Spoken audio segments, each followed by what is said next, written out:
Alright guys, welcome back to Oak Creek. We're going to kind of do a video that we've overlooked so far, and we get a lot of requests on it and we just haven't made it to it quite yet. This is going to be a video strictly on where we put cameras. Not so much how or why, or how we like to put our settings, things like that. We're going to skip all that. We're going to go over three main places that we like to put our cameras. We use trails, we use food plots, and here we're actually allowed to use feeders. So we'll go over a little bit of the placement on feeders. That's something you got to look within your state too. Often you can't use feeders. Luckily for us, we can. This trail here, and Jesse's going to cut in some video of the trail, kind of showing you what I'm looking at here. This is a trail that runs between a big food plot up top here and a big bedding area over there. So it's textbook between bedding area and food. This is going to be a really good trail that they travel all year within the rut. You know, the rut can make things crazy, but basically all year we're going to have this camera set here. And what I like to do when I come into a situation like this is I'm looking for a tree, and this works out really well. It's in a bend of a trail. I like to get pictures of deer moving away from the camera and to the camera. And the reason I like that is because when they're moving to the camera, you can see the whole rack, but predominantly you're looking at, in this case, the left side of the deer. Then when they're leaving the bedding area or moving the other way on the trail, you're looking at the whole rack again, but you're looking at the right side of the deer. So that's kind of what I look for when I'm setting my camera on a trail. There's other guys like to do a lot of things. You can get them as the deer walks by.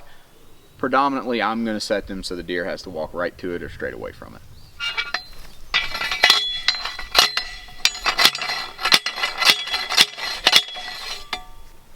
So this is going to be a great example of how we would set our cameras, or where we would set our cameras in our food plot. So putting a camera on a food plot can be a daunting task. You know, the easiest thing to do is going to be put it on the edge, on a tree somewhere, but that's not always the best place to put it. So we utilize just a regular T-post. You know, that's probably the best way. We can put it wherever we want to in our food plot. And there's certain areas of food plots that deer use more often. Oftentimes they'll stay kind of on the edges, or they'll stay in the middle, and some of that's due to the best food quality there.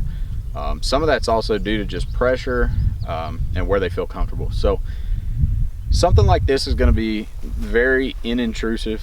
They're not going to be bothered by this, especially if they're coming in to that field often, seeing it. So this is kind of the way, the route that we take when we're putting our cameras on a food plot. The way we like to tell where to put our camera there is going to be on the browse. So when we come in, we see that the clover where I'm standing now is going to be shorter than the clover, say, over there somewhere or over here somewhere. And basically that just means that more deer are spending more time here. And that's kind of how we go about that. But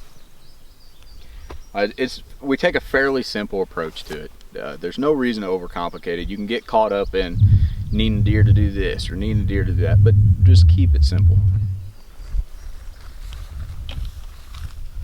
So a great example of what I was talking about with the deer eating in specific areas, I'll have Jesse stitch in some video from last year. We had an amazing hunt back here after a deer that was in a bachelor group, and this is their area. This is where they wanted to stay. They weren't venturing off into the field closer to the stand. This is basically where they wanted to be. Right. So this is our feeder situation. I think it's important to touch on real quick. You need to check your laws and make sure that you're allowed to use feeders where you're at. A lot of conservation agencies and stuff don't allow you to use feeders. We are lucky enough that we can. We're in an area that we are allowed to use feeders, so we do. And this is kind of a textbook situation for what we're looking for with a feeder. We have our feeder back here in an opening. Ours are ran by solar panel, so it recharges the battery. We have to have ours in the opening.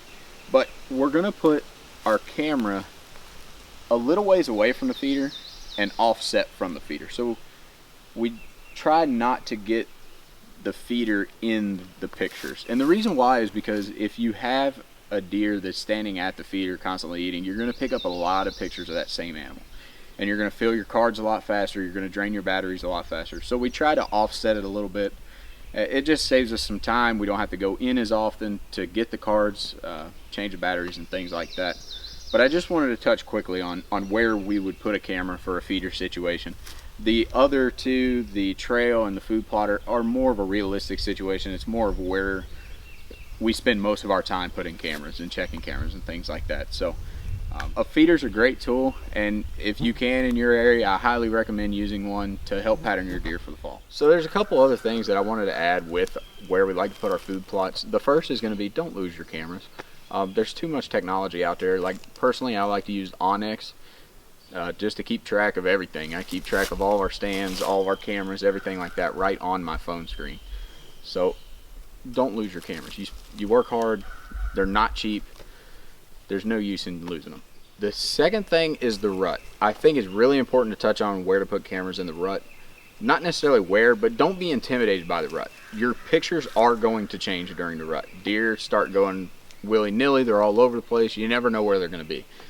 If you start seeing a change in pictures, don't really be intimidated by it. Just know that the deer are spreading out during that time of year.